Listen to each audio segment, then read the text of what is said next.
पाठ 4। भोला राम का जीव।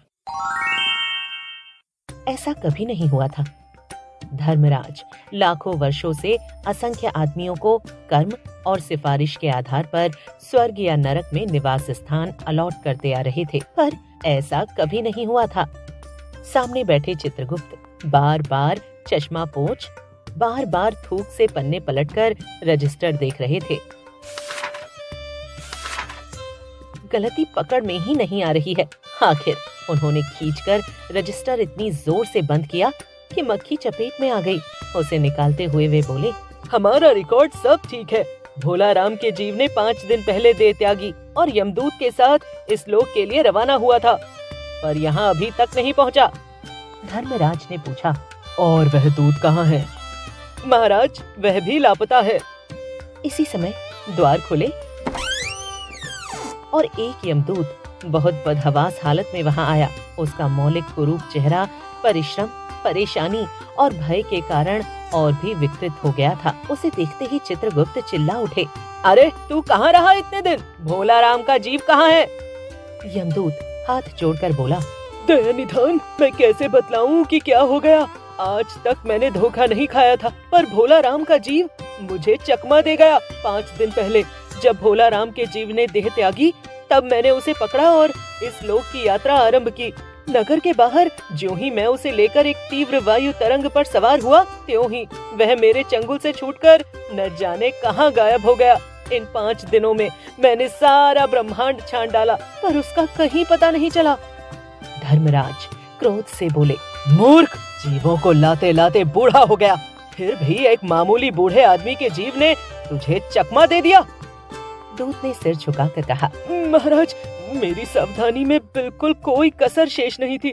मेरे इन अभ्यस्त हाथों से अच्छे अच्छे वकील भी नहीं छूट सके, पर इस बार तो कोई जादू ही हो गया।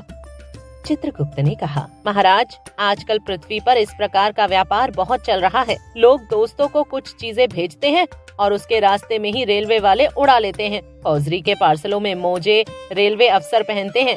मालगाड़ी के डिब्बे रास्ते में कट जाते हैं। एक बात और हो रही है, राजनैतिक सत्ताधारी दलों के नेता विरोधी दल के नेताओं को उड़ाकर बंद कर देते हैं। कहीं भोला राम के जीव को भी तो किसी विरोधी ने तो मरने के बाद खराबी करने के लिए तो नहीं उड़ा दिया। धर्मराज ने व्यंग्य से चित्रगुप्त की ओर देखते हुए कहा, तुम्हारी भी रिटायर होने की उम्र आ गई है। भला भोला राम जैसे नगण्य दीन आदमी से किसी को क्या लेना देना। इसी समय कहीं से घूमते घूमते नारद मुनि वहां पर आ गए। धर्मराज को कुमसुम बैठे देख बोले, क्यों धर्मराज, कैसे चिंतित बैठे हैं? क्या नरक में निवास स्थान की समस्या अभी हल नहीं हुई? धर्मराज ने कहा, वह समस्या तो कब की हल हो गई। नरक में पिछले सालों में बड़े गुणी कारीगर आ गए हैं। कई इमारतों के ठेकेदार हैं जिन्होंने पूरे पैसे लेकर रद्दी इमारतें बनाई। बड़े बड़े इंजीनियर भी आ गए हैं जिन्होंने ठेकेदारों से मिलकर 5 वर्षीय योजनाओं का पैसा खाया। ओवरसीयर हैं जिन्होंने उन मजदूरों की हाजिरी भरकर पैसा हड़पा जो कभी काम पर गए ही नहीं। इन्होंने बहुत जल्दी नरक में कई इमारतें तान दी हैं। वह समस्या तो हल हो गई, पर एक बड़ी विकट उलझन आ गई है। भोला राम नाम के एक आदमी की 5 दिन पहले मृत्यु हुई।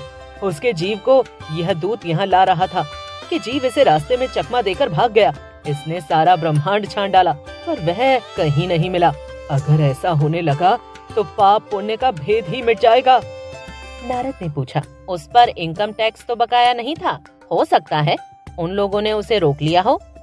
चित्रगुप्त ने कहा, इनकम होती तो टैक्स होता, भूख मरा था।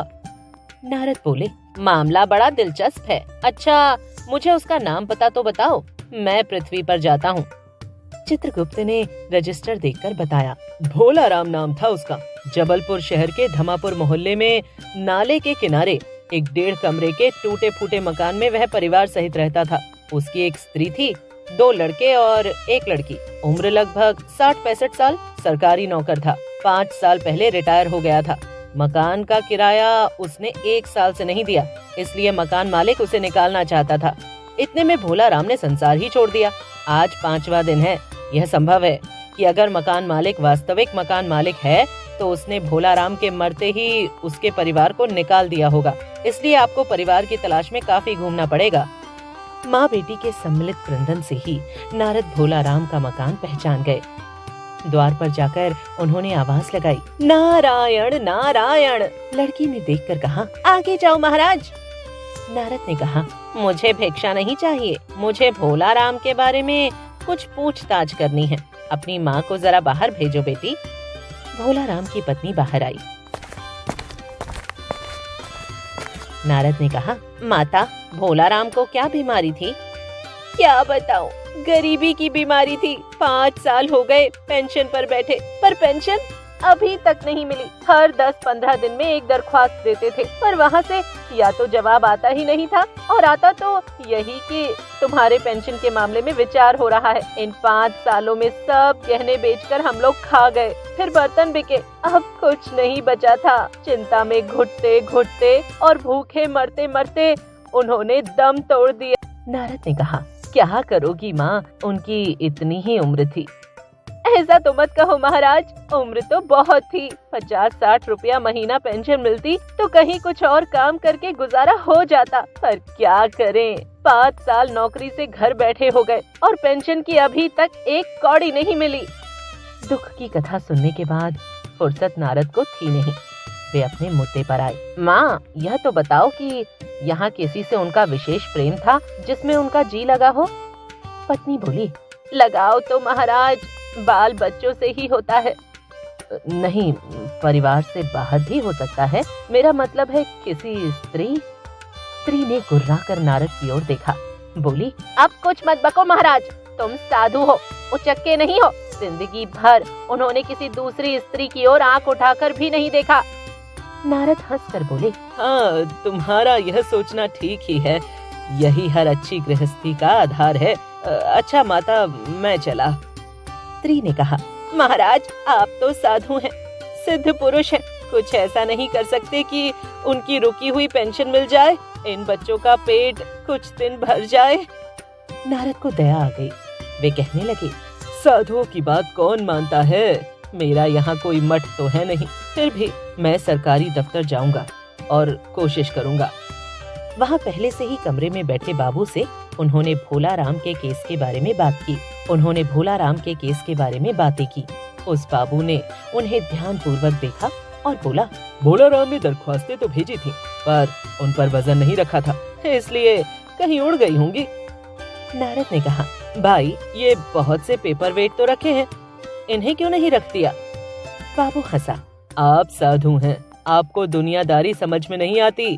दरख्वास्तें पेपर वेट से नहीं दबती। खैर, आप उस कमरे में बैठे बाबू से मिलिए। नारद उस बाबू के पास गए। उसने तीसरे के पास भेजा, तीसरे ने चौथे के पास, चौथे ने पांचवे के पास।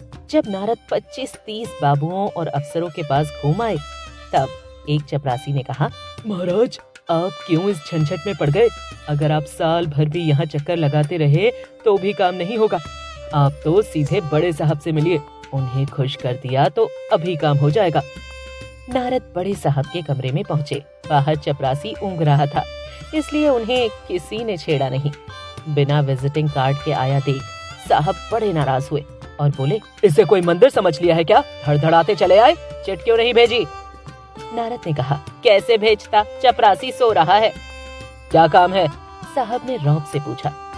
नारद ने भोलाराम की पेंशन का केस बताया। साहब बोले, आप है वैरागी, दफ्तरों के रीति रिवाज नहीं जानते। असल में भोलाराम ने गलती की भाई, यह भी एक मंदिर है, यहाँ भी दान पुण्य करना पड़ता है। आप भोलाराम के आत्मीय मालूम होते हैं। भोलाराम की दरख्वास्तें उड़ रही हैं, उन पर वजन रखिए। नारद ने सोचा कि फिर यहाँ वजन की समस्या खड़ी हो गई। साहब बोले, भाई, सरकारी पैसे का मामला है, पेंशन का केस 20 दफ्तरों में जाता है, देर लग ही जाती है। 20 बार एक ही बात को 20 जगह लिखना पड़ता है, तब पक्की होती है। जितनी पेंशन मिलती है उतने की स्टेशनरी लग जाती है। हाँ, जल्दी भी हो सकती है, मगर। साहब रुक गए। नारद ने कहा, मगर क्या? साहब ने कुटिल मुस्कान के साथ कहा, मगर वजन चाहिए। आप समझे नहीं? जैसे आपकी यह सुंदर वीणा है, इसका भी वजन भोलाराम की दरख्वास्त पर रखा जा सकता है।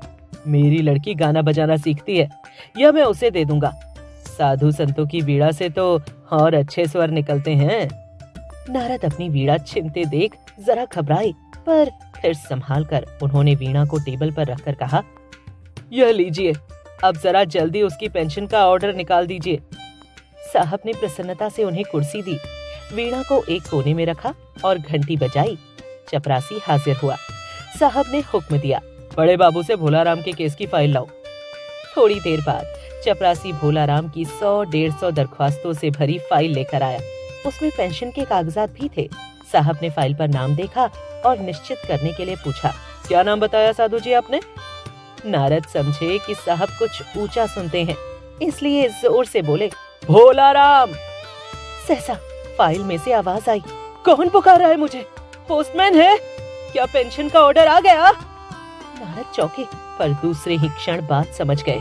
बोले, भोलाराम, तुम क्या भोलाराम के जीव हो? हाँ, आवाज आई।